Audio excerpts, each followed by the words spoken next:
أجمعين من الآن إلى يوم الدين.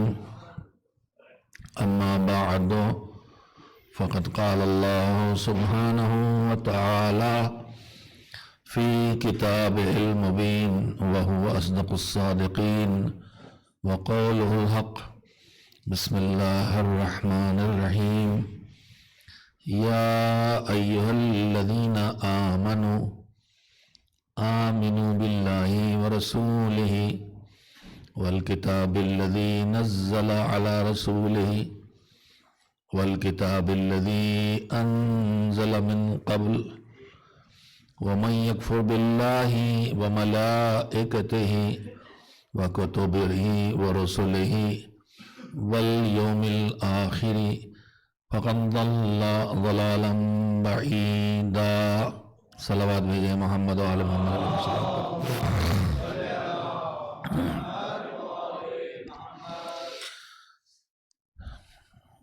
آنے والی چند شبوں میں آپ حضرات کی خدمت میں جس عنوان پر گفتگو بتوفیق الہی اور بطفیل ذکر محمد وعلی محمد علیہ السلام کرنے کا ارادہ ہے،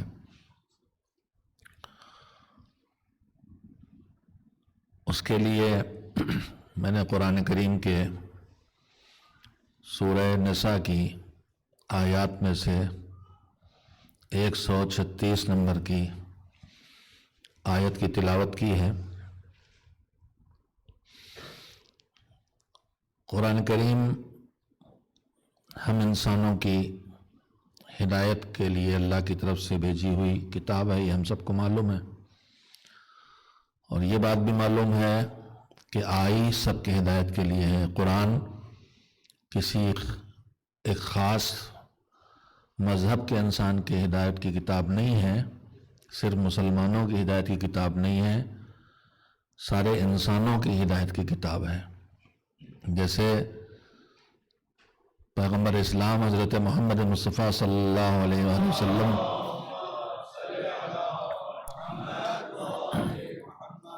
صرف مسلمانوں کی ہدایت کا ذریعہ نہیں، سارے کائنات کے لیے رحمت اور سارے انسانوں اور جنوں کے لیے نبی. اور صرف آخری پیغمبر اور آخری کتاب کی بات نہیں ہے، اللہ کے نظام ہدایت میں جو بھی آیا ہے وہ آیا انہیں کو راستہ دکھانے ہیں جو راستے پہ نہیں ہیں. جو راستے پہ ہیں انہیں کیا راستہ دکھانا، انہیں تو خالی راستے پہ چلانا ہے. تو یہ تو بالکل سامنے کی بات ہے. پتہ نہیں کیوں لوگوں کے دماغ میں آتا ہے مسلمانوں کے پیغمبر. وہ مسلمانوں کے پیغمبر نہیں ہیں، وہ انسانوں کے پیغمبر ہیں. جو انہیں مان لے وہ مسلمان ہیں. ساری انسانیت کے لیے قرآن بھی ساری انسانیت کے لیے ہے. لیکن قرآن کریم میں پروردگار عالم نے جو باتیں انسان تک پہنچائی ہیں ان میں کچھ باتیں ایسی ہیں جو سارے انسانوں سے کہی جا سکتی ہیں، سارے انسان اسے سمجھ سکتے ہیں، سارے انسان اس پر عمل کر سکتے ہیں، وہ اس لائق ہیں. تو بہت سی باتیں وہ کہتا ہے سب سے. جب سب سے کہتا ہے تو کبھی یا ایھا الناس کہہ کے کہتا ہے، کبھی بنی آدم کہہ کے پکارتا ہے. جب جو بھی نسل آدم میں ہے وہ اس بات کو سنے. آدمی ہونا ہی اس بات کو سمجھنے کے لیے کافی ہے، انسان ہونا ہی اس بات کو سمجھنے کے لیے کافی بھی ہے، اور انسان ہونا ہی اس بات پر عمل کرنے کے لیے کافی ہے.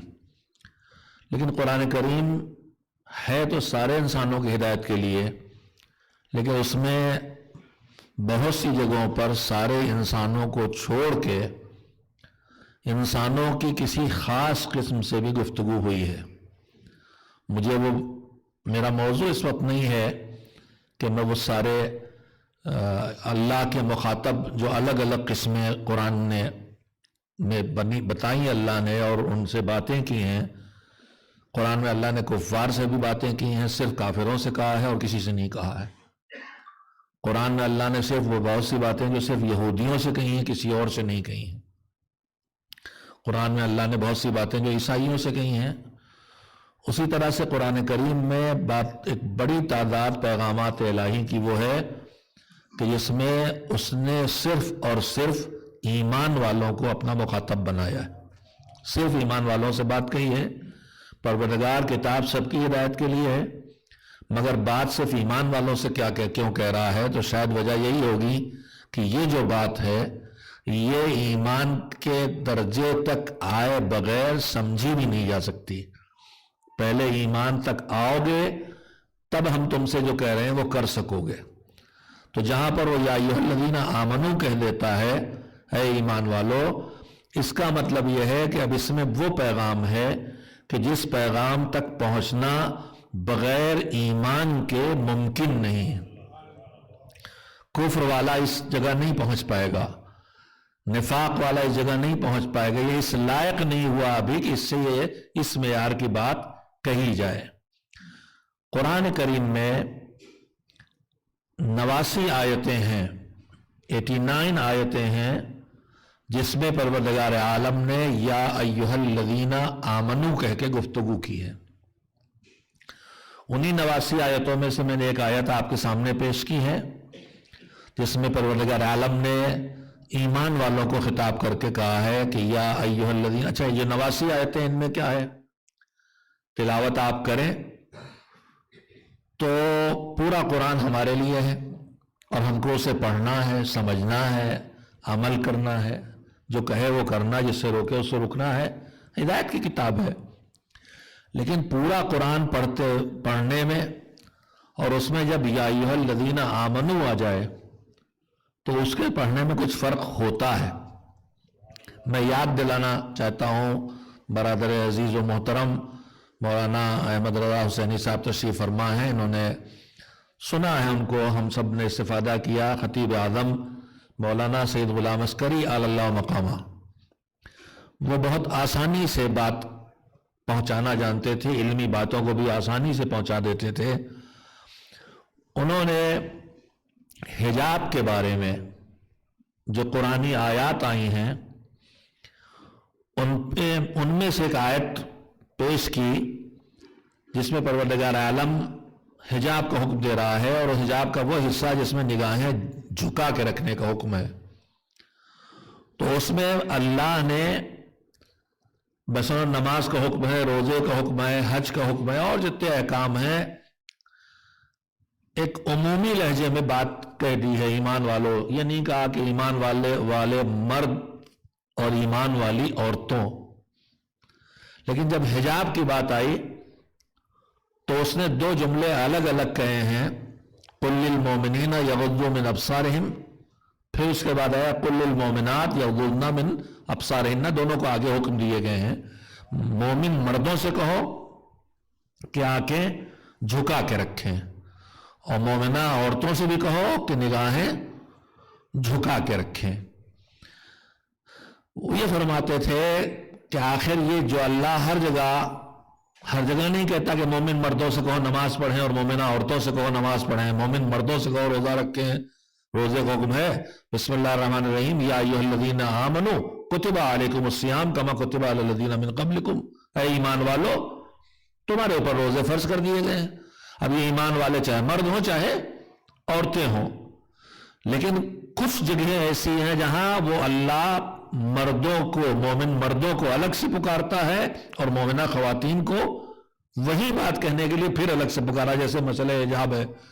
اس لیے کہ وہ کہتے تھے کہ میں آپ سے گفتگو کر رہا ہوں، مجلس پڑھ رہا ہوں، آپ سے میری بات ہو رہی ہے، سب لوگوں سے میری گفتگو ہے، لیکن اگر میں رک کے ایک مرتبہ کہتا ہوں کہ میرے بیٹوں میری بیٹیوں سنو، تو اب سن تو سب رہے ہیں، لیکن جو جوان بیٹھے ہیں وہ ایک مرتبہ چونکیں گے کہ بات تو سب سے کہہ رہے ہیں، لیکن اب یہ بات جو کہیں سب سے جا رہی ہے پکار مجھے رہے ہیں، تو اس کا مطلب مجھے خاص کر کے توجہ دینا چاہیے۔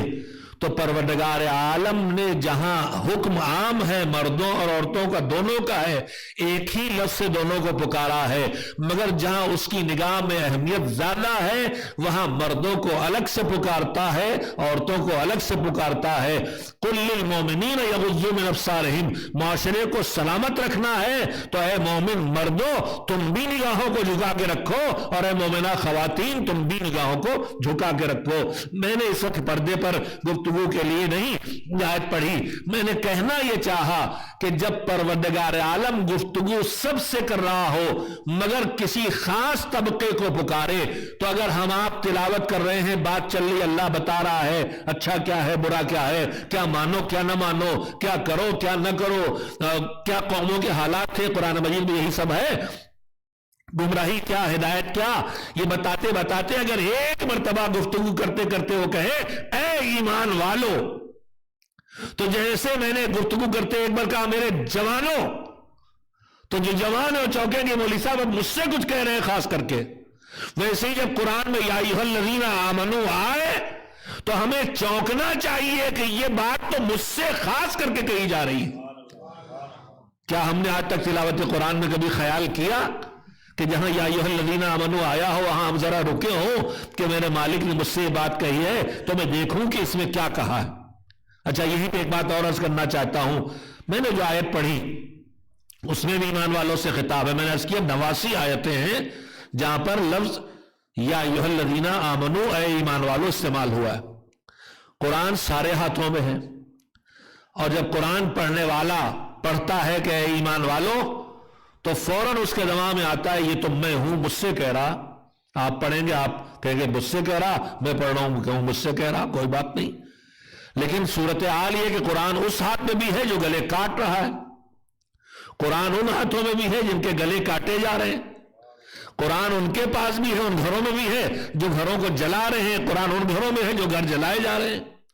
تو اب مسئلہ یہ ہے کہ یہ کہہ رہا ہے میں ہوں ایمان والا، وہ کہہ رہا ہے میں ہی ایمان والا، گلا کاٹنے والا اپنے کو سب سے بڑا مومن سمجھ رہا اور جس کے گلے کٹ رہے ہیں وہ اپنے کو مومن کہہ رہے ہیں، تو اب فیصلہ کیسے ہوگا ان میں سے کون ہے ایمان والا؟ دونوں تو ہو نہیں سکتے۔ تو قرآن کریم نے سکھایا ہے کہ فیصلہ کرنے کا طریقہ یہ ہے کہ جب تمہارے درمیان کوئی اختلاف پیدا ہو تو اللہ کے رسول کی طرف رجوع کرو، اور جو وہ بتائیں وہ مان لو۔ ہم گئے حضور کے پاس کہ حضور اللہ کہہ رہا ہے ایمان والو ہے ایمان والو، اور ہمارے درمیان کتنے لوگ ہیں جو سب الگ الگ نظریات کے ہیں، کتنے ہمارے فرقے، کتنے ہمارے مذہب، کتنے گلے میں سری ترین گلا کاٹنے والا کہہ رہا میں ایمان والا، جن کے گلے کٹ رہے ہیں وہ کہہ رہے ہیں ہم ایمان والے، تو حضور پھر اب ایمان والا ہے کون؟ تو حضور شاید بتا گئے ہمیں پہلے ہی بتا گئے کہ ایمان والا کون ہے۔ میں ان ارشادات میں سے ایک ارشاد آپ کی خدمت درج کروں۔ پیغمبر گرامی حضرت محمد مصطفیٰ صلی اللہ علیہ وآلہ وسلم نے مولا کائنات امیر المومنین حضرت علی بن ابی طالب علیہ السلام بلکہ علیہم السلام کو مخاطب کرتے ہوئے جو ارشاد جو باتیں ارشاد فرمائی ہیں یا علی کہہ کے، جن کی ایک بڑی تعداد ہے، انہی میں سے ایک روایت جو متفق علیہ ہے، علماء اسلام چاہے کسی فرقے کے ہوں کسی مذہب کے ہوں سب نے روایت لکھی اپنی کتابوں میں، وہ روایت یہ ہے کہ یا علی حبک ایمان و بغضک کفر و نفاق، اے علی تم سے محبت ایمان ہے اور تم سے بغض، تم سے دشمنی، تم سے کینہ کفر ہے اور نفاق ہے۔ اب یہاں پہ رک کے ذرا اپنے جوانوں کے لیے عرض کرنا چاہتا ہوں، بزرگ ان باتوں کو اب ہمارے بزرگوں سے سن چکے ہیں۔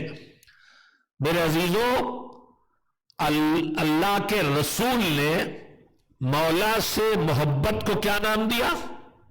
ایمان، اور ان سے بغض، کینے اور دشمنی کو کیا نام دیا؟ کفر و نفاق، کفر ہے اور نفاق ہے۔ میرے حضور جیسے علی سے دشمنی کو دو نام دیے کفر اور نفاق، ویسے علی سے محبت کو بھی دو نام دے دیتے، ادھر ایک نام دیا ادھر دو نام دیے۔ تو وہ ہے جس نے کہا ہے کہ سب سے فصیح و بلیغ گفتگو کرنے والا پوری عرب دنیا میں میں ہوں. اس کا مطلب اگر کچھ لفظ آیا ہے تو وہ بھی کچھ پہنچائے گا، اور کوئی لفظ نہیں لایا گیا ہے تو وہاں بھی کچھ بتایا جانا ہے. بات کیا ہے کہ کفر، دشمنی کو دو نام دیے، کفر و نفاق، اور محبت کو ایک نام دیا، ایمان. عزیزوں، محبت اور دشمنی یہ دو جذبے ہیں جو انسان کے دل میں پیدا ہوتے ہیں، اور دونوں کے پیدا ہونے کی وجہ ہے. محبت ہمیشہ انسان کو خوبیوں سے ہوتی ہے، جس چیز کو خوبی سمجھے. یہ ہو سکتا ہے کہ وہ حقیقتاً خوبی نہ ہو، کمال نہ ہو، آدمی اسے کمال سمجھ لے، اس سے محبت کرے. جیسے پیسہ انسان کے لیے کوئی کمال نہیں ہے، لیکن آدمی اس سے محبت کرتا ہے. گاڑی سے محبت کرنے لگتا ہے، اس کا کوئی کمال نہیں ہے، تو جس چیز کو اپنا کمال سمجھے اس سے محبت کرتا ہے انسان. خوبی اور کمال سے انسان کو محبت ہوتی ہے.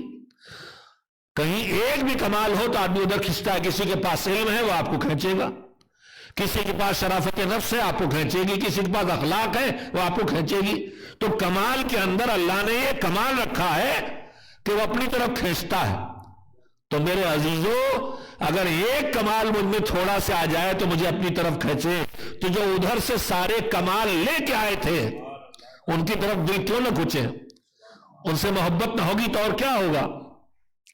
تو محبت ایک جذبہ ہے جو پیدا ہوتا ہے خوبی اور کمال کی جگہ پر. دشمنی کیوں ہوتی؟ دشمنی ہوتی ہے برائی سے، خرابی سے، نقصان سے، ضرر سے. یہ بھی جذبہ ہے جو دل میں پیدا ہوتا ہے. اچھا، یہ دونوں جذبے ایسے ہیں، نہ زبردستی پیدا کیے جا سکتے ہیں نہ زبردستی چھینے جا سکتے ہیں. نہ تلوار کے زور پر کسی سے محبت کرائی جا سکتی ہے، اور نہ بندوق کی نال کن پٹی پہ رکھ کے کسی کی محبت دل سے نکلوائی جا سکتی ہے. روز کے ہمارے تجربے، نفرت کا بھی یہی حال ہے. نہ کسی کو ساتھ زبردستی کرائی جا سکتی ہے اور نہ کسی سے نفرت زبردستی ہٹائی جا سکتی. فطری جذبے ہیں. مگر یہ جو دونوں جذبے ہیں جو دل میں پیدا ہوتے ہیں، کبھی کبھی یہ جذبے محبت اور نفرت اور دشمنی اور کینہ دل کے دل ہی میں رہتے ہیں، کبھی سامنے نہیں آتے. میں آپ کا بہت دل لینا چاہتا، اس لیے سمیٹ کے بات کو کہہ رہا ہوں. ہمیں کبھی کبھی اندازہ ہوتا ہے کہ اس آدمی کو پتہ چلتا ہے کہ ہم سے اتنی شدید محبت کرتے تھے، آج تک پتہ ہی نہیں چلا. آج پتہ چلا کہ اتنا چاہتے تھے مجھے. اسی طرح دشمنی کا بھی پتہ نہیں چلتا، چھپی رہتی ہے، کتنی خاص مواقع کھلتی ہے. ارے یہ ہمارے دل میں، ہمارے لیے دل میں اتنی نفرت لیے بیٹھے تھے، ہمیں آج تک اندازہ نہیں ہو پایا. تو دونوں چیزیں ہیں جو چھپی بھی ہوتی ہیں، کھلی بھی ہوتی ہیں. محبت چھپی بھی رہتی ہے، محبت کھل بھی جاتی ہے. دشمنی، کینہ چھپا بھی رہتا ہے، کینہ کھل بھی جاتا ہے. اگر آپ نے اس بات کو محسوس کر لیا ہے تو اب میں پھر کہوں، حضور نے کہا علی سے محبت ایمان اور علی سے دشمنی کفر و نفاق. شاید حضور یہ بتانا چاہتے ہیں کہ علی سے دشمنی جب تک چھپی رہے تب تک ہے نفاق، اور جب علی سے دشمنی کھل جائے تو یہ ہے کفر. لیکن علی سے محبت چاہے چھپی رہے تو بھی ایمان ہے، چاہے کھل جائے تو بھی ایمان ہے. ایک صلوات بھیجئے محمد و آل محمد پر. تب ایمان والا ہونے کے دعوے دار تو سب ہیں، مگر ایمان والا ہے کون؟ تو حضور کا فیصلہ سن لیا ہم نے کہ حضور نے کہا یا علی حب کا ایمان، اے علی تمہاری محبت ایمان ہے. اب جب علی سے محبت ایمان ہے تو پھر اب مجھے کہنے دیجئے کہ قرآن کریم میں جہاں آتا ہے یا ایھا الذین آمنو، تو میں کہوں گا اے ایمان والو، یعنی اے علی والو، اے ایمان والو یعنی اے علی والو. اب پھر مجھے کہنے دیجئے کہ 89 آیتوں میں آپ پڑھ ڈالیے ساری آیتوں کو، دو ہی چیزیں دکھائی دیں گی. یعنی ان 89 آیتوں میں اللہ ایمان والوں کو یا نیکیوں کی طرف بلاتا ہوا دکھائی دے گا یا برائیوں سے ہٹاتا ہوا دکھائی دے گا. تو مجھے کہنے دیجئے پھر کہ اس کا مطلب ہوا اللہ کہہ رہا ہے اے علی والو نیکیوں کی طرف آتے چلے جاؤ، برائیوں سے دور ہوتے چلے جاؤ. یہ کل 89 آیتوں کا خلاصہ ہے. پروردگار عالم نے جس میں جہاں کہیں یا ایھا الذین آمنو کہہ کے بات کہی ہے، دو میں سے ایک ہی بات ہے، یا کسی نیکی کی طرف بلایا ہے، ایمان والو روزہ رکھو، ایمان والو نماز پڑھو، ایمان والو نگاہیں جھکا کے رکھو، ایمان والو سود نہ کھاؤ، ایمان والو غیبت نہ کرو۔ ایک ایک آیت میں نہ جانے کتنے کتنے پیغام ہیں، اور جتنا انسان کا علم بڑھتا جا رہا ہے ان پیغامات کو زیادہ زیادہ سمجھتا چلا جا رہا ہے۔ غیبت کے بعد کی پہلی تفسیر دیکھیے تو اتنے پیغامات ان یا ایھا الذین آمنو کی آیتوں میں اس وقت کے مفسر نے نہیں ڈھونڈے ہیں جتنے آج کا مفسر ڈھونڈ لیتا ہے۔ قرآن کریم زندہ کتاب کا نام ہے، جیسے جیسے علم بڑھتا جائے گا انسان قرآن کے اندر اللہ نے جو پیغامات دیے ان کو سمجھتا جاتا ہے۔ اور یہی سے ایک جملہ اگرچہ میرے موضوع سے دور جاتی ہے بات، لیکن بہت ضروری اس لیے کہنا چاہتا ہوں، ایک صلوات بھیجیں محمد وآل محمد علیہ السلام پر۔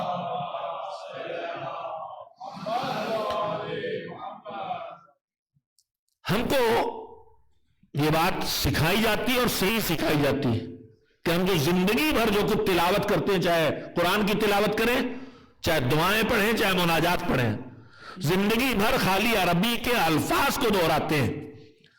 ہم کو بچپن سے سکھایا گیا کہ صرف لفظوں کو نہ دہراؤ، اسے سمجھو بھی، سمجھ کے پڑھو، سمجھ کے پڑھو۔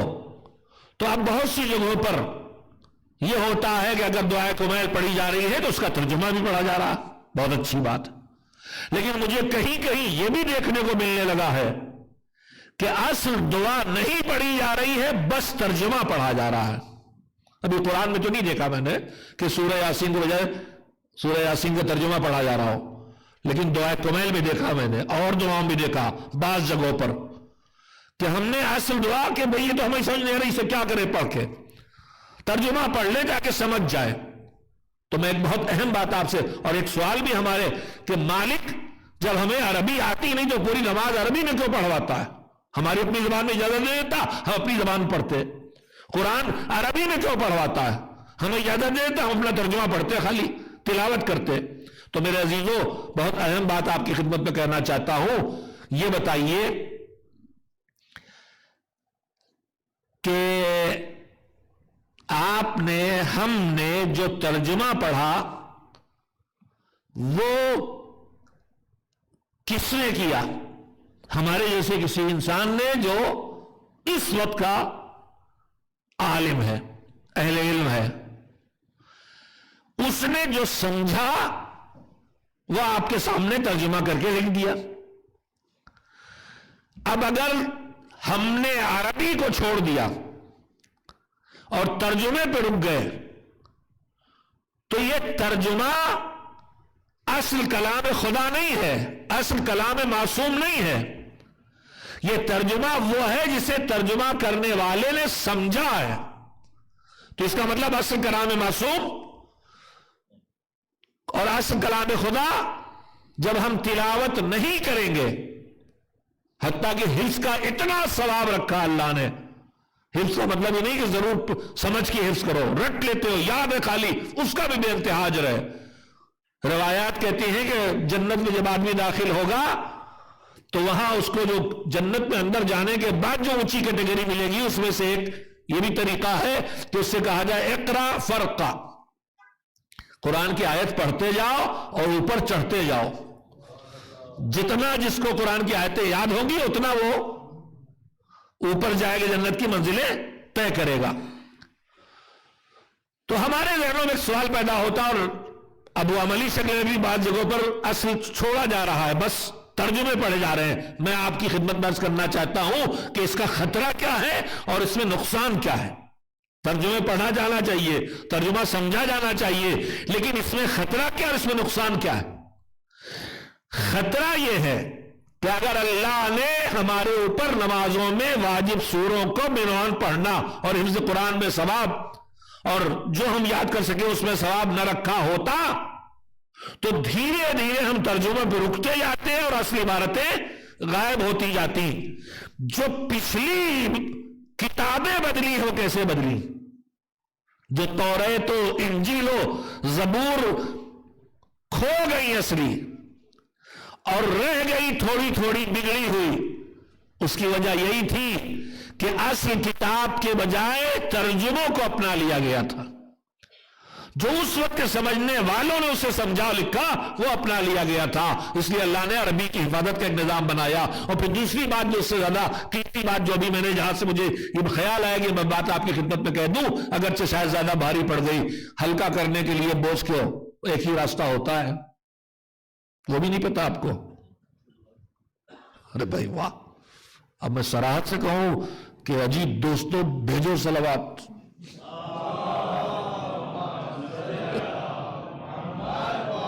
دیکھ اس سے بہتر صلوات بھیجے محمد و آل محمد علیہ وسلم. شاید میں کہہ نہیں پایا لیکن ایک بہت اہم بات کہنا چاہتا ہوں. اصل عربی کو ہمیں نہیں چھوڑنا ہے. کیوں؟ ایک چیز اگر آپ اصل کو چھوڑ دیں گے تو ترجمہ بچے گا, اصل نہیں بچے گی. ترجمہ بچے گا, اصل غائب ہو جائے گا. دوسری بات یہ کہ رسول اکرم حضرت محمد مصطفیٰ صلی اللہ علیہ وآلہ وسلم کا ایک جملہ ہے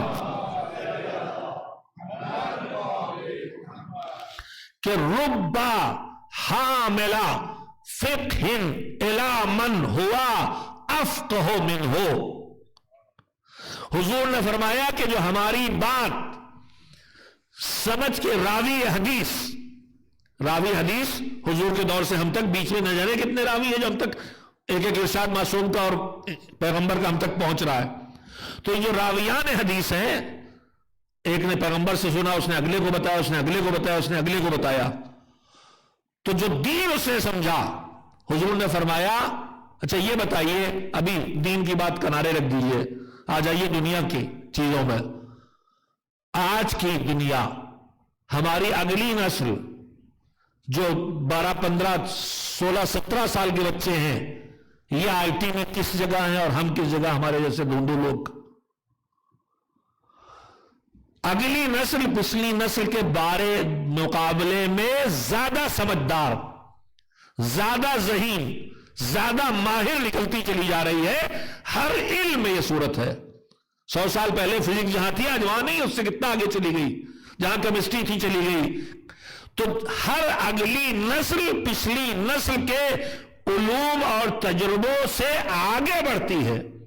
یعنی اس علم کو سمجھنے کی اس کی صلاحیت پچھلی نسلوں سے زیادہ ہو جاتی ہے. ہمیں اچھی طرح یاد, ہمارا بچپن تھا, ہم بالکل بھوندے ہوتے تھے. آج کا بچہ ابھی ہاتھ لینے کے قابل نہیں ہے مگر موبائل چھین رہا ہے, اور اے بی سی ڈی پڑھنا نہیں آتی, اور یوٹیوب اور فیس بک اور سب یوز کر رہا. تو ہم سے زیادہ تیز ہے کہ نہیں ہے؟ ہم سے آگے ہے, زیادہ سمجھدار ہے, اس کی سمجھ ہم سے زیادہ اس چیزیں میں. کسی چیز کی حقیقت کا سمجھنا ہی تفقہ کہلاتا ہے. فقہ یعنی سمجھ لینا ٹھیک سے. اب پیغمبر کے ارشاد کا ترجمہ سنیے کہ رب حامل فقہ ہوا الی من ہوا افقہ منہ.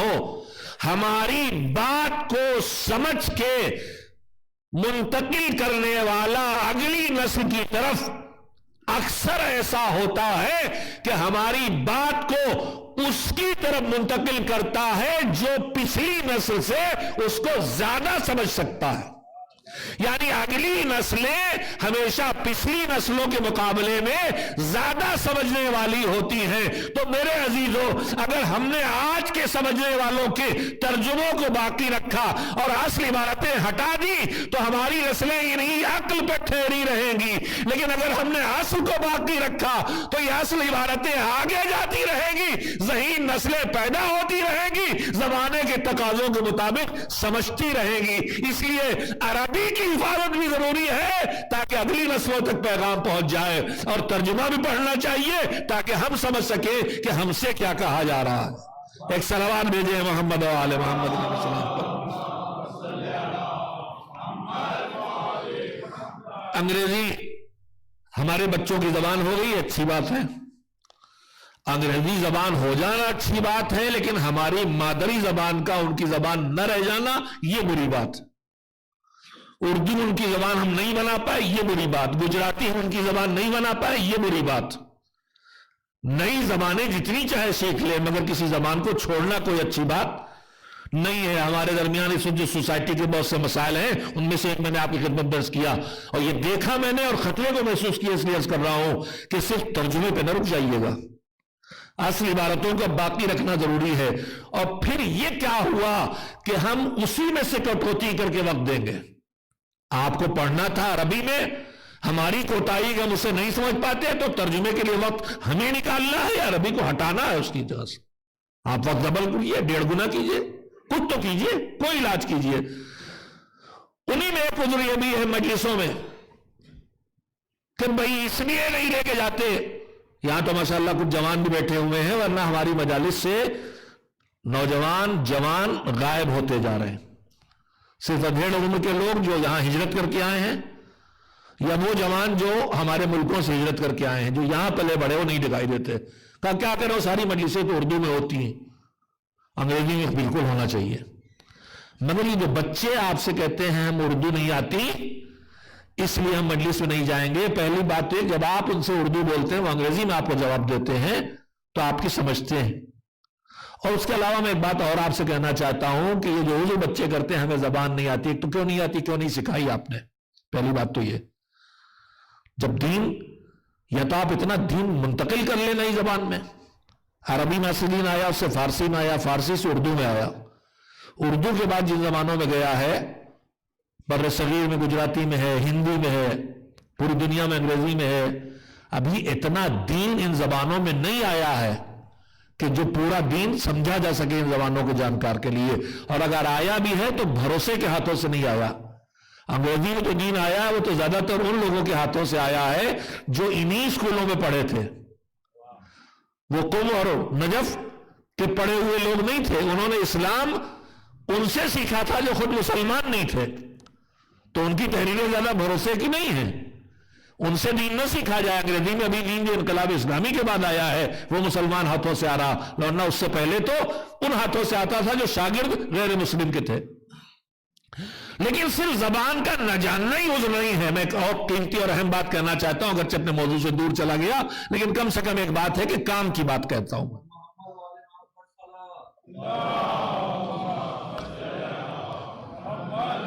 کہ ہمیں زبان نہیں آتی، مولوی صاحب اردو بولتے ہمیں اردو نہیں آتی. ہر جگہ یہ عذر. میں آپ سے پوچھتا ہوں، جب آپ 5 سال 7 سال 10 سال 9 سال کے تھے اور ہمارے ماں باپ ہم کو پکڑ کے مجلسوں میں لاگے بٹھاتے تھے، اور اس وقت مثلا علامہ رشید ترابی یا لکھنؤ میں نادرۃ الزمن مولانا ابن حسن نونہروی یا مثلا مولانا عمدۃ الذاکرین مولانا قلب حسین صاحب یا اس وقت کے بزرگ دوسرے لوگ مولانا مقبول حسین صاحب پاکستان اور انڈیا میں جو بھی خطا کے بیٹھ کے مجلسیں سنتے تھے تو ہماری زبان اردو تھی اور وہ بھی اردو میں پڑھتے تھے. کتنی سمجھ میں آتی تھی؟ وہاں کی سمجھ میں نہیں آتی تھی. کہا اردو ہماری زبان ہے لیکن رکاوٹ زبان نہ جاننا نہیں ہے، رکاوٹ ہے سن و سال کی کمی. کم عمری تھی جو رکاوٹ بن رہی تھی، مگر ہمارے ماں باپ پکڑ کے لاتے رہے، ہمیں بٹھاتے رہے اور سب سمجھتے رہے ہم نہیں سمجھ رہے ہیں. لیکن نہ سمجھنے کا دور جب سمجھداری سے بدلا تو ساری چیزیں لاشعور سے نکل کے شعور میں آ گئیں.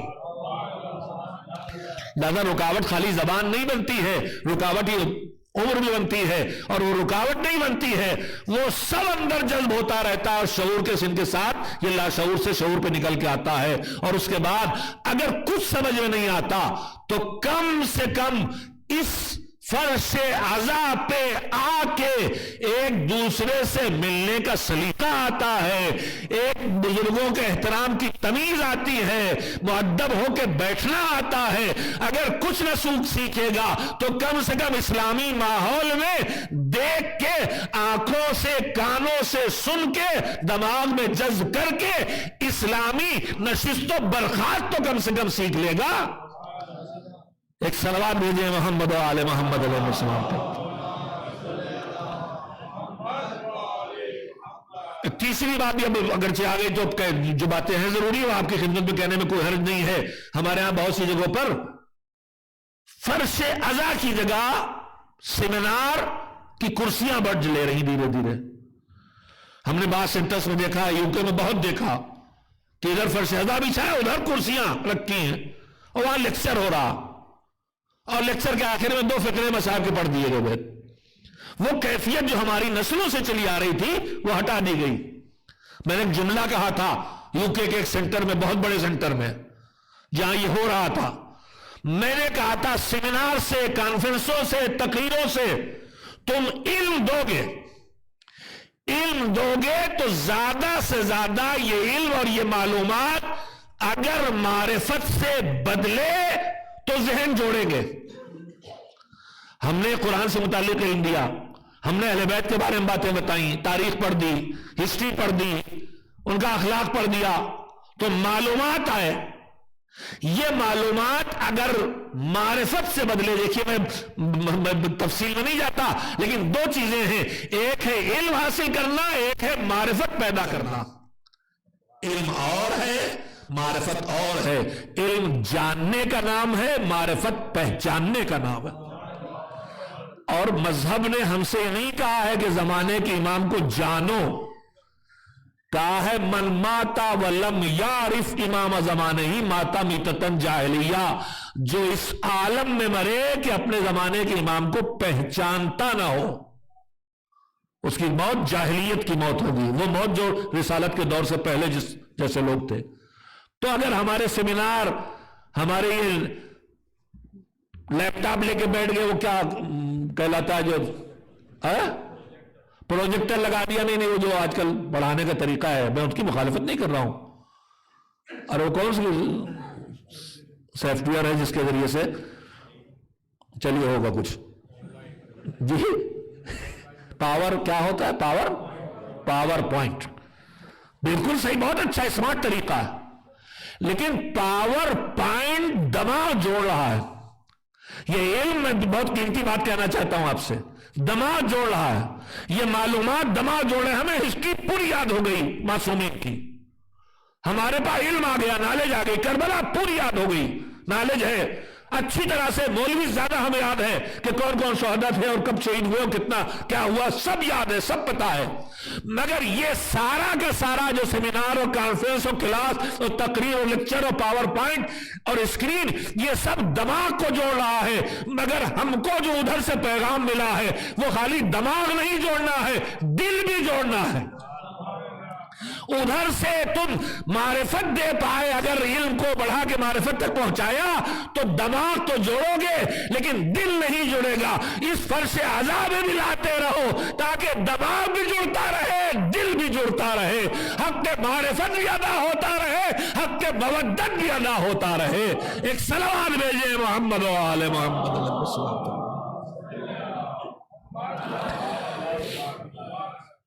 یہ وہ باتیں ہیں جو ہمارے لیے بہت ضروری ہیں, ان پر توجہ دینا. اور ہماری ایک کمزوری ہوتی ہے کہ جب کسی بات پہ ہمیں متوجہ کیا جاتا ہے تو ہم ادھر اتنا لگ جاتے ہیں کہ دوسری طرف والے معاملے کو بھول جاتے ہیں. زمانے تک عورتوں کے حقوق نہیں بیان ہوئے, شوہروں نے ظلم کیے. اب احساس ہوا ایک مرتبہ خطیب کو ممبر سے, اس نے خواتین کی بیویوں کو حقوق بیان کرنا شروع کر دیے. اب اتنی ایک طرفہ بیان ہو گئے کہ انقریب وہ زمانہ آنے والا ہے کہ شوہر مظلوم اور بیوی ظالمہ. تھوڑا بہت آ بھی چکا, مگر آپ میں ہمت کہاں ہے کہ بتائیں ہاں آ چکا ہے. خیر چلیے ایک صلوات دے دیے.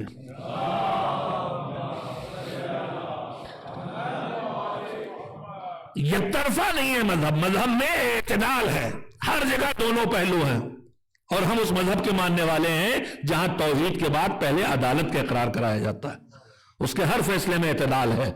تو میرے عزیزوں, بات جہاں سے شروع کی تھی یا ایھا الذین آمنوا, اس کو آگے چھیڑنا بھی وقت کی جائز کی مناسبت سے ٹھیک نہیں ہوگا. یا ایھا الذین آمنوا, اے ایمان والو, یعنی اے علی والو, اے ایمان والو یعنی اے علی والو. نواسی جگہ ہیں, یا برائیوں سے روکا ہے یا خوبیوں تک پہنچایا ہے. انہی میں سے ایک آیت جو میں نے پڑھی 176 نمبر کی, 136 نمبر کی آیت سورہ نساء کی, ہے ایمان والو. میں نے بتایا 89 آیتوں میں یا نیکیوں کا حکم ہے یا برائیوں سے روکا, مگر یہ آیت عجیب و غریب ہے. اس آیت میں اللہ کیا کہہ رہا ہے, یا ایھا الذین آمنوا آمنوا باللہ, اے ایمان والو ایمان لاؤ اللہ پر. ایمان والو بھی اور ایمان لاؤ بھی. یا ایھا الذین آمنوا آمنوا باللہ, اے ایمان والو ایمان لاؤ اللہ پر. ورسولہ, اور ایمان لاؤ اللہ کے رسول پر. والکتاب الذی نزل علی رسولہ، اور ایمان لاؤ اس کتاب پر جو اس نے اپنے آخری پیغمبر پر نازل کی. اور اے ایمان والو ایمان لاؤ اور کہے پر والکتاب الذی انزل من قبل، ان کتابوں پہ ایمان لاؤ جو آخری کتاب سے پہلے نازل کیے گئے. ومن یکفر باللہ وملائکتہ وکتبہ ورسلہ والیوم الآخر، اور جو اللہ کا انکار کر دے، نہیں اللہ کو مانے ملائکہ کا انکار کر دے، ملائکہ کو مانے اللہ کی کتابوں کا انکار کر دے، کتابوں کو بھی مان لے اللہ کے رسولوں کا انکار کر دے، سب کو مان لے آخرت کا انکار کر دے، ان میں سے کسی ایک کا انکار کر دے، سب کا انکار کر دے، تو قرآن کہتا ہے فقد ضل ضلالا بعیدا، گمراہ ہوا ہے اور راستہ بھٹک کے بہت دور چلا گیا ہے. تو جو دور چلے گئے میں ان کے بارے میں فی الحال بات نہیں کرنا مجھے، میں تو آپ سے باتیں کر رہا ہوں جو انشاءاللہ علی والے ہیں، اور علی والے ہیں تو ایمان والے ہیں، اور جو ایمان والے ہیں تو میں پھر ترجمہ کروں یا ایھا الذین آمنوا آمنوا باللہ ورسولہ والکتاب الذی نزل علی رسولہ، اے ایمان والو ایمان لاؤ اللہ پر، رسول پر، قرآن پر، اور پچھلی جو انبیاء گزرے ہیں ان کی کتابوں پر جب ان پہ لاؤ ان کے انبیاء بھی ایمان لاؤ گے. تو آخر مالک ایک طرف کہتا ہے ایمان والو، تو جب ایمان والے ہوئے کیسے؟ ایمان والا ہونے کا مطلب یہ ہے کہ ہم نے مانا، اور خالی زبان سے نہیں مانا، دل و دماغ کی گہرائیوں سے مانا، اور صرف ادھورا تیہا نہیں مانا، پورا مانا. اس لیے کہ ایمان نام ہے پورے دین کا دل و دماغ کی گہرائیوں سے قبول کرنے کا، اور پھر اپنے عمل سے اس کا ثبوت پیش کرنے کا. توحید کو مان کے سجدے کے ذریعے اس کا ثبوت پیش کرنا، ولایت کا اقرار کر کے محافل و مجالس کے ذریعے اپنے ولایت اور مودت کے ثبوت فراہم کرنا. تو یہ ایمان ہے. اب یا تو یہ نہ کہیں مالک کے ایمان والو، بس کہے کہ اللہ پہ ایمان لاؤ، رسول پہ ایمان لاؤ. اب کہہ رہا ایمان والو، اور پھر کہہ رہا ایمان لاؤ. ایمان والو ایمان لاؤ کیا مطلب ہوتا ہے؟ میں کہوں مجلس میں بیٹھنے والوں مجلس میں بیٹھو، یہ تو میں کہہ سکتا ہوں کہ سونے والوں جاگ جاؤ، لیکن یہ نہیں کہہ سکتا کہ جاگنے والوں جاگ جاؤ. میں کہہ سکتا ہوں جب آپ ٹھیک سے نہ جاگ رہے ہو، اونگ رہے ہو، تو کہہ سکتا ہوں جاگ جاؤ. ایک صلوات بھیجیے تاکہ اونگ جو ہے نیند سے نہ بدلے.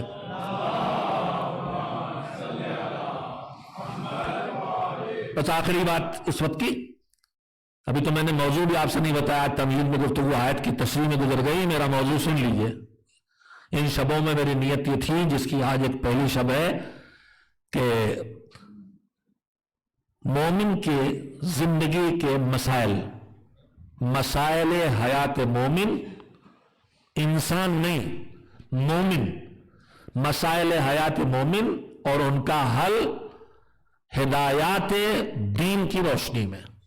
مسلمان مومن کی زندگی میں جو مسائل پیدا ہیں وہ کیا ہیں اور ان کا حل کیا ہے. طولانی بحث ہے، جو 2-3 چیزیں عرض کر سکوں گا، کل سے انشاءاللہ عرض کروں گا. یہ اصل موضوع ہے، اور اسی موضوع سے متعلق میری بات ہے کہ مسائل اگر پیدا ہوتے ہیں تو اس کی وجہ کیا، اس آیت میں اس کی وجہ لکھی.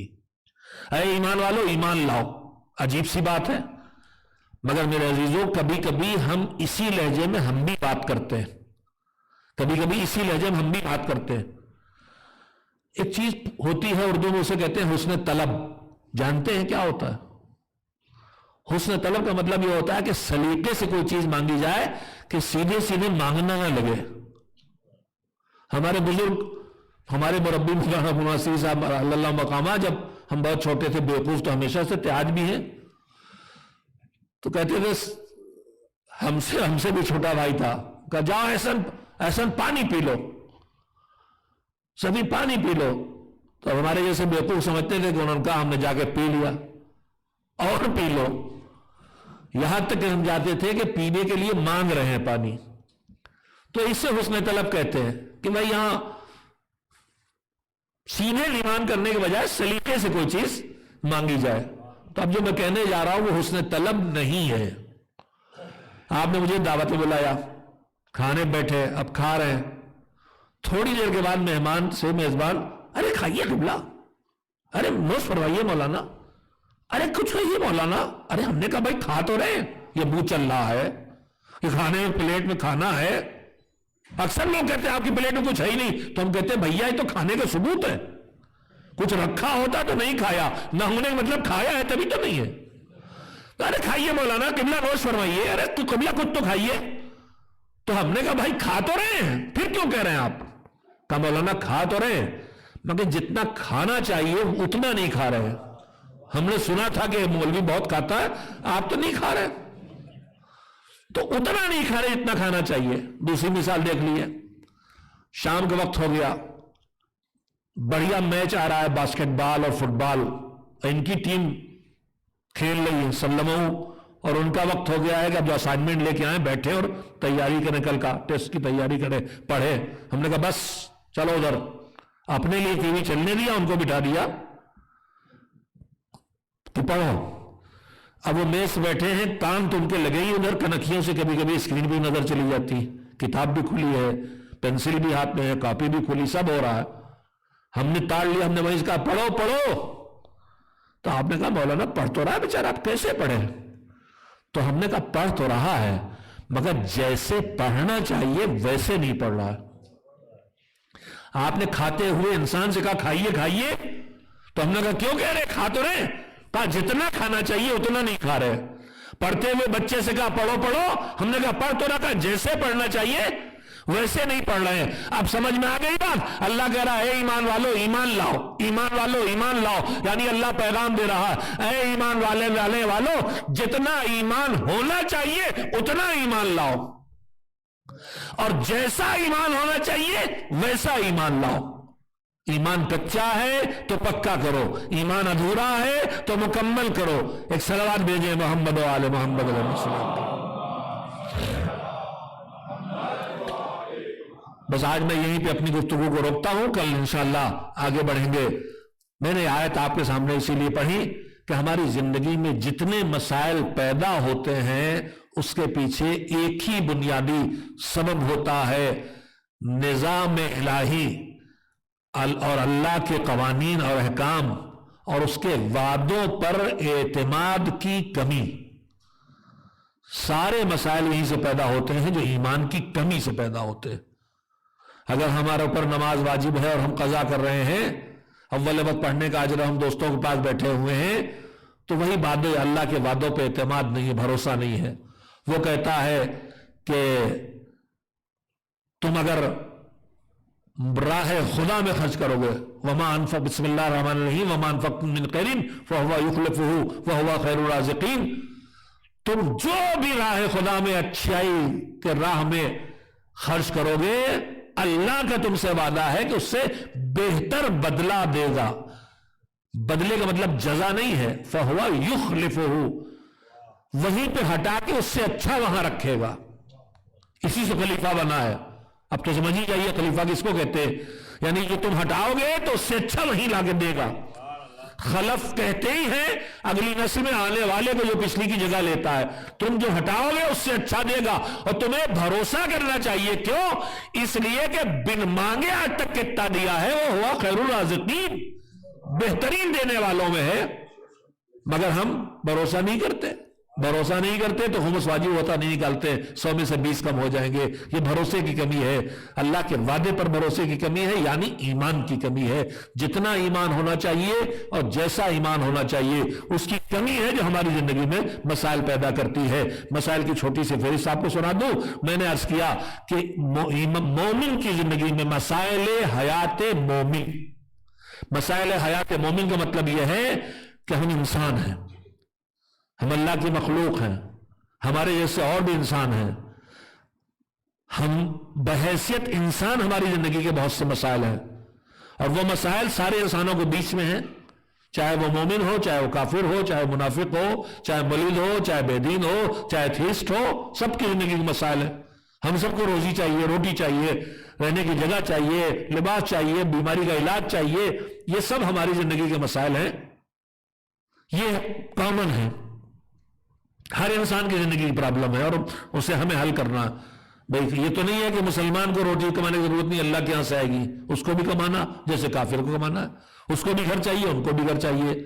اس کو بھی اپنی بیٹی کی شادی کرنا، اس کو بھی کرنا. یہ بھی بیمار ہوگا، وہ بھی بیمار ہوگا. تو یہ پرابلمز، یہ بھی پارٹنرشپ پہ لڑیں گے، وہ بھی لڑیں گے. یہاں بھی بیوی کے جھگڑے ہوں گے، طلاقیں ہوں گی، وہاں بھی ہوں گی. تو یہ زندگی کے وہ مسائل ہیں جو انسانوں کے درمیان مشترک ہیں. لیکن کچھ وہ مسائل ہیں جن سے صرف مومن دو چار ہے. میں اس کے نمونے آج آپ کی خدمت میں 2-3 رکھ دوں تاکہ یہ کلیئر ہو جائے کہ میں کن موضوعات پہ آپ سے بات کرنا چاہتا ہوں. میرے عزیزوں، کافر اور مومن کے درمیان جو مسائل مشترک ہیں وہ ہم آپ سب جانتے ہیں اور ان پہ گفتگو ہوتی رہتی، لیکن جو خالص مومن کی زندگی کے مسائل ہیں میں ان کی طرف آپ کے ذہنوں کو ایک چھوٹی سی فہرست سنا کے متوجہ کرنا چاہتا ہوں. مثال کے طور پر کافر نہ جزا کا قائل ہے، نہ سزا کا، نہ آخرت کا. تو اس کی زندگی میں مسئلہ نہیں ہے کہ ہم جنت پہ کیسے پہنچے اور جہنم سے کیسے بچے. یہ مسئلہ مومن کی زندگی کا ہے کہ ہمیں آخرت میں جہنم سے بچنا بھی ہے اور جنت میں جانا بھی ہے. جزا اور سزا کا تصور ہمارے پاس ہے، ہمیں جزا پانا ہے اور سزا سے خود کو بچنا ہے. اچھا، آپ برائیوں سے بچ کے اور نیکیاں کر کے جہنم سے بچیں گے، جنت چلے جائیں گے. مگر دوسرا مسئلہ مومن کی زندگی کا کہ اگر ہمیں جزا ملے گی، جنت تک جائیں گے، عیش و راحت کی زندگی ملے گی تو کاہے سے ملے گی؟ نیکیوں سے، اچھے کاموں سے، نماز سے، روزے سے، خدمت خلق سے، ماں باپ کا خیال رکھنے سے، غریبوں کے کام آنے. یہ لمبی فہرست ہے جو ہمیں جنت دلائے گی. مگر یہ اچھے کام ہیں، کیا خالی ان کا انجام دے لینا ہی ہمیں حقدار جنت بنا دے گا؟ ہم نے نماز پڑھی اور جنت پکی ہو گئی، ہم نے روزہ رکھا جنت پکی ہو گئی، ہم نے خیرات کی جنت پکی ہو گئی، ہم نے مجلس کی جنت پکی ہو گئی؟ نہیں. ہم جو کچھ کر رہے ہیں ہمیں اس پر جس سے جزا پانا ہے وہ اسے قبول کرے، تب ہماری جزا کی حقداری بنے گی. تو پھر مومن کی زندگی کا ایک مسئلہ ہوا اعمال خیر کر کے جنت کے لائق بننا، اور دوسرا مسئلہ ہوا اعمال خیر ایسے کرنا کہ اس کی بارگاہ میں قبول ہو جائے. یہ بھی مومن کی زندگی کا مسئلہ ہو گیا کہ اپنے اعمال اللہ کی بارگاہ میں قبول کرنے کے لائق بنانا ہے. اعمال خیر کر کے آخرت میں نجات لینا ایک مسئلہ، اور اعمال خیر کو لائق قبول بنانا دوسرا مسئلہ. اور بھی مومن زندگی کے مسائل، کافر غیر مومن غیر موحد جو اللہ کو نہیں مانتا، دنیا اور کی زندگی کے آگے نہیں جاتا، اس کی زندگی میں جو مسائل کھڑے، بیماری ہوئی ڈاکٹر کے پاس گیا، علاج کیا، ٹھیک ہوا تو ٹھیک اور نہیں ٹھیک ہوا تو ٹھیک، کس کے آگے کچھ نہیں. بزنس بیٹھ گیا، کوشش کرنا نہیں چلا پایا، خودکشی کر لی، معاملہ نپٹ گیا.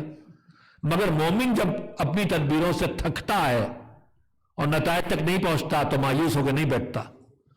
مومن آ جاتا ہے مسبب الاسباب کے پاس کہ تو نے جتنے اسباب و وسائل بتا دے سب لگا ڈالے، کام نہیں کر رہے ہیں. اب تو ہے ان میں اثر دینے والا، تو اب تو مؤثر ہے، تو میرا کام کر. تو ہاتھوں کو پھیلا کے پھر دعا شروع کرتا ہے کہ مالک بچہ بیمار ہے، اسے شفا دے دے. مالک بیٹی گھر میں بیٹھی ہے، رشتہ نہیں آ رہا، اس کا رشتہ دے دے. مالک نہ جانے کب سے روزگار ہے، روزگار دے دے. تو دعا ہم کرتے ہیں. یہ کون کرے گا؟ مومن. دعا مومن کرتا ہے. اب دعا کرنے کے بعد شرف قبولیت حاصل کرے اور اللہ تک پہنچے، یہ مومن کی زندگی کا مسئلہ ہے کہ مالک تک میری دعا کیسے پہنچے اور پہنچے تو کیسے قبول ہو. یہ حیات مومن کا ایک مسئلہ ہے کہ اپنی دعاؤں کو لائق قبول بنانا اور اللہ تک پہنچانا. یہ بھی مسائل حیات مومن کا میں نے آپ کی خدمت میں ایک چھوٹی سی ویس سنانا چاہی کہ جو باتیں آپ کی خدمت میں عرض کرنا چاہتا ہوں وہ اس طرح کی باتیں ہیں کہ جن کی طرف ہماری توجہ کم ہوتی ہے. ہماری روزی روٹی، کپڑا، مکان، بیٹے کی شادی، بچے کی تعلیم، رشتہ داریوں کو نبھانا، یہی سب ہماری زندگی کے مسائل بنے رہتے ہیں، نہیں ملجھے رہتے ہیں. یہ مومن کی زندگی کے مسائل نہیں ہیں، یہ انسانی حیات کے مسائل ہیں. مذہب میں اس کا بھی حل ہے مگر مومن کی زندگی کے اپنے مسائل ہیں. میں آپ سے باتیں کر رہا ہوں، حدیث سنائی، روایت سنائی، آیت سنائی، واقعہ سنایا، اچھی باتیں. میں مجلس بیٹھا ہوں، مولانا نے پڑھی، اچھی باتیں. کبھی اچھی باتیں ہمارے دلوں پہ اثر کرتی ہیں، ہم انہیں سنتے بھی ہیں، قبول بھی کر لیتے ہیں. کبھی اچھی سے اچھی بات بھی ہمارے اوپر اثر نہیں کرتی. تو یہ مومن کی زندگی کا مسئلہ ہوا کہ نہیں ہوا کہ مجھ سے کیا ہو گیا ہے کہ اچھی بات اثر نہیں کر رہی ہے. ہم اتنی مجلسیں سنتے ہیں، ہم کیوں نہیں سدھرتے؟ ہم سے اکثر کہا جاتا ہے 14 صدیوں سے اتنا کربلا پڑھ رہے ہیں، کربلا کی اثار و قربانیوں کو داستانیں پڑھ رہے ہیں، لیکن ہم کیوں سدھر نہیں رہے ہیں؟ اتنی اچھی باتیں سن رہے ہیں پھر نہیں سدھر رہے ہیں۔ تو ہمیں سوچنا پڑے گا کہ مومن ہوتے ہوئے اچھی باتوں کا اثر نہیں ہو رہا ہے تو پھر اس کا مطلب کوئی پرابلم ہے۔ یہ مومن کی زندگی کا مسئلہ ہے کہ اچھی بات کا اثر لینا، دل قبول کرنا چھوڑ دے۔ یہ مومن کی زندگی کا مسئلہ ہے کہ اچھی خاصی نماز شب پڑھ رہے تھے، اب قضا ہونے لگی، اچھی خاصی اول وقت نماز پڑھ رہے تھے، اب چھوٹنے لگی، اچھا خاصا دین کے طرف تھے، مجلسوں میں، ماتم میں، نوحے میں، دعا میں، نماز میں آتے جاتے تھے، اب دل نہیں لگتا مجلس میں، اب دل نہیں چاہتا جماعت میں جانے کا، یہ نیکیاں چھوٹ رہی ہیں، تو یہ کوئی مومن کی زندگی کی پرابلم ہے۔ کچھ ہوا ہے کہ نماز میں دل لگنا چھوٹ گیا، کچھ ہوا ہے کہ مجلس سے دل اچاٹ ہو گیا، کچھ ہوا ہے کہ اب عزاخانے جانے کا دل نہیں چاہتا، یہ مومن کی زندگی کی پرابلم ہے۔ تو میرے عزیزو، مومن کی زندگی کے مسائل اور ان کا حل انشاءاللہ یہ گفتگو کا موضوع ہے، اور ان 3-4 شبوں میں انشاءاللہ اس پر تذکرہ ہوگا۔ میں یہی بھی ذرا سے معذرت بھی کر لوں اور اجازت بھی لے لوں، اگرچہ تنائن بات کرنے تھی، میں نے 5 مجلسوں کی وعدہ کیا تھا اور اس کے بعد 3 مجلسوں کا وعدہ کیا تھا، کچھ انگریزی اور چاند کی تاریخوں کے ٹکراؤ میں نے ڈبل وعدہ کر لیا۔ میں قصوروار ہوں، میرے میزبان نہیں ہے، میں یہاں گزارش کروں گا کہ آپ سے صدر کا مظاہرہ فرمائے اور آخری مجلس سے مجھے معاف کر دے تاکہ میں اگلے سینٹر میں جا کے پڑھ سکوں۔ قبلہ ذرا ناراض ہو کے دیکھ رہے ہیں، ان کو راضی کرنے کے لیے صلوات بھیج دیے۔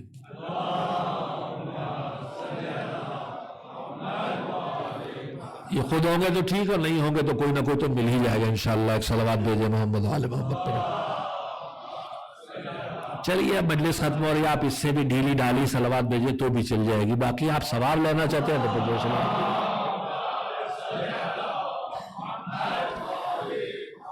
اور میں آخر میں ایک جملہ کہتے ہوئے بات کو ختم کروں کہ مومن کی زندگی میں جو بھی مسائل پیدا ہوں ان کا حل دین میں ہے، اور دین میں جو کچھ ہے وہ سب کربلا میں ہے۔ کربلا سمیٹ کے پورے دین کو لے آئی، دین کو پہنچایا بھی ہے، دین کو بچایا بھی ہے۔ کربلا میں زندگی کے ہر مسئلے کا حل ڈھونڈے مل جائے گا اگر آدمی کے پاس سمجھنے کے لیے شعور ہو اور دیکھنے کے لیے بصیرت ہو۔ کربلا دین کی پابندی کے اعلیٰ ترین نمونے کا نام ہے۔ کربلا زندگی کی، مومن کی انسانی زندگی میں پیدا ہونے والے مسائل اور مصائب میں اور مشکلات میں مشکلات کی معراج کا نام ہے، اور اس مشکلات کے انتہائی مشکلات سے زندگی کو نکال کے اور دین کو نکال کے قیامت تک ان مسائل کو حل کر دینے کا نام ہے۔ ایام عزا ان مرحلوں میں جا رہے ہیں جن مرحلوں میں حسین کا قافلہ کربلا سے نکلا، کوفے گیا، کوفے سے گزر کے شام کی طرف بھیجا گیا ہے، اور یہ سفر جاری ہے۔ متعدد روایات کے روشنی میں یہ کہا جا سکتا ہے کہ حسین کا قافلہ پہلی سفر کو شام پہنچا ہے۔ کیسی عظیم قربانیاں دین کی بقا کے لیے دی گئی ہیں۔ دیکھیے، انسان اس دنیا میں آتا ہے تو ایک جان لے کے آتا ہے، پھر آگے بڑھتا ہے تو اللہ کی طرف سے روزی ملتی ہے، رزق ملتا ہے، مال ملتا ہے، اور آگے بڑھتا ہے تو زندگی کا ساتھی ملتا ہے، اولاد ملتی ہے، زندگی سلیقے سے بسر کرتا ہے تو ہر انسان کو اس دنیا میں ایک عزت اور ایک وقار معاشرے میں ملتا ہے۔ نعمتوں میں سے یہ 4 نعمتیں بڑی نعمتیں ہیں، ایک جان، ایک مال، ایک اولاد اور ایک عزت و وقار اور آبرو۔ مگر یہ نعمتیں سب کی قیمت برابر نہیں ہے۔ جان بھی قیمتی ہے، مال بھی قیمتی ہے، اولاد بھی قیمتی ہے، عزت و وقار بھی قیمتی ہے، مگر سب برابر نہیں ہے۔ مال قیمتی اور بہت قیمتی ہے، آدمی اپنا وقت لگا کے، اپنی زندگی لگا کے، اپنی جان لگا کے مال حاصل کرتا ہے، مگر یہ سب سے قیمتی نہیں ہے۔ اس لیے کہ ہم نے دیکھا کہ زندگی بھر محنت کر کے جو 2-4 لاکھ بچائے تھے، جمع کیے تھے، ایک مرتبہ ہارٹ پیشنٹ ہوتا ہے اور ڈاکٹر کو لے جا کے وہ 5 لاکھ دے دیتا ہے تاکہ جان بچا لے۔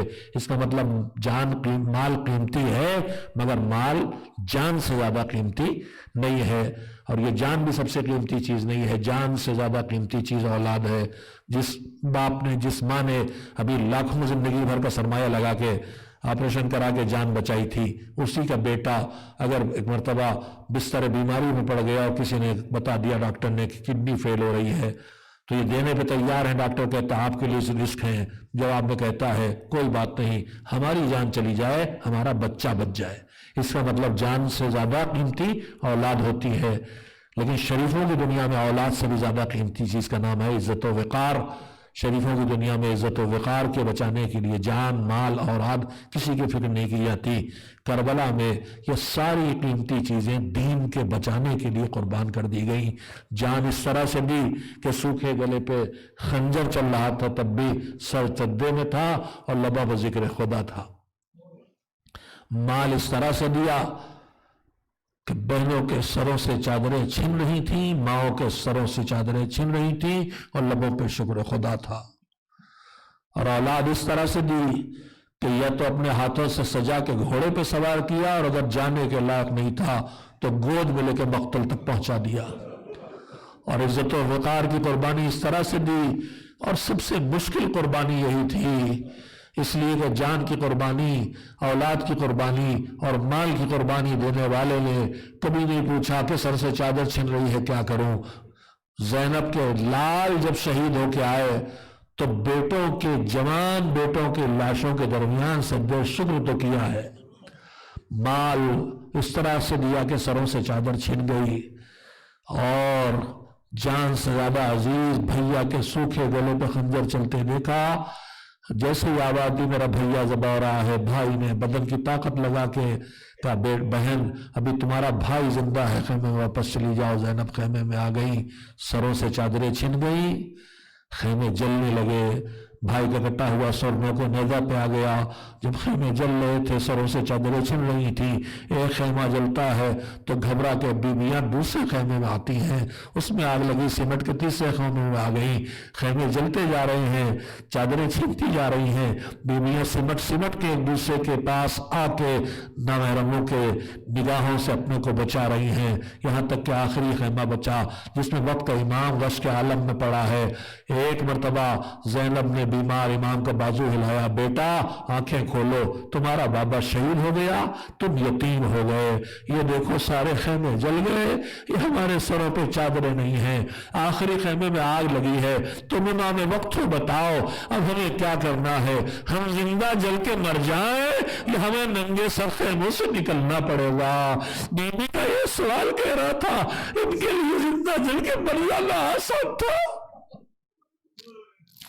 ان کے لیے زندہ جل کے مر جانا آسان تھا، لیکن ان کے لیے ننگے سر ان ظالموں کے نرگے میں جانا مشکل کام تھا. مگر امام وقت نے آواز دی، بی بی اماں دین کو بچانا ہے، بابا کا پیغام پہنچانا ہے، ننگے سر خیموں سے نکلنا پڑے گا. زینب کو امام کو حکم ملا، وقار کی قربانی دینے کے لیے تیار ہو گئی تاکہ دین بچ جائے. کہا بیویوں خیموں سے باہر نکلو. ساری بیویاں نکل گئی. منظر تاریخ تو نہیں لکھتی، لیکن ذرا سے اگر دیکھا جائے نگاہیں ڈال کے تو شاید یہ منظر بھی دکھائی دے کہ سب بیویاں تو نکل گئی مگر ایک بچی زمین پہ بیٹھی ہے. کہا زینب نے آواز دی، سکینہ اٹھو، خیمے سے باہر نکلو، خیمے میں آگ لگ گئی ہے. کہا بھی ابا کیسے باہر چلے؟ سر پہ چادر نہیں ہے. کہا بیٹا ذرا اپنی پھوپھی کے سر پہ رضا ڈال کے دیکھو، نگاہ ڈال کے دیکھو، سر پہ چادر نہیں. لٹے قافلے کو لے کے نکل آئی زینب، سر پہ رضا نہیں ہے. بھائی نے جاتے جاتے کہا تھا میری امانتوں کا خیال رکھنا. راوی کہتا ہے میں نے دیکھا ایک لٹے خیمے سے بیوی اور بچے سب نکلے مگر ایک بیوی بار بار جلتے ہوئے خیمے کی طرف بڑھتی ہے اور آگ کی شدت کی وجہ سے رک جاتی ہے. وہ آگے بڑھا، اس نے پوچھا ارے خیمے میں کیوں جا رہی ہو؟ کیا کوئی بہت قیمتی چیز رہ گئی؟ کہا سب لٹ گیا، کچھ نہیں بچا. کہا پھر کیوں جلتی ہوئی آگ میں جا رہی ہو؟ کہا میرے بھائی کی نشانی، میرا بیٹا سجاد بیمار ہے، دس کے عالم میں بستر پہ پڑا، ارے اسے بچانا ہے مجھے. ایک بار زینب کبریٰ نے بدن کی طاقت سمیٹی، شاید آواز دی ہو دادا نجف سے آ کے مدد کرو. درے خیبر اکھاڑنا آسان تھا, جلتے خیمے سے بیمار بچے کو نکالنا ہے مجھے. چھلانگ ماری خیمے میں, سینے سے لگا کے بیمار بھتیجے کو نکال لائی. شاید لاش رکھ کے مقتل کی طرح رک کر کے آواز دی ہو, بھیا ایک امتحان تم نے دیا, جوان کی لاش اٹھائی تھی تو بچوں کا سہارا لیا تھا, ایک تمہاری بہن ہے, عباس بازو کٹا کے سو گئے, یہ زینب اکیلے جلتے خیموں سے تمہارے لال کو نکال لائی ہے.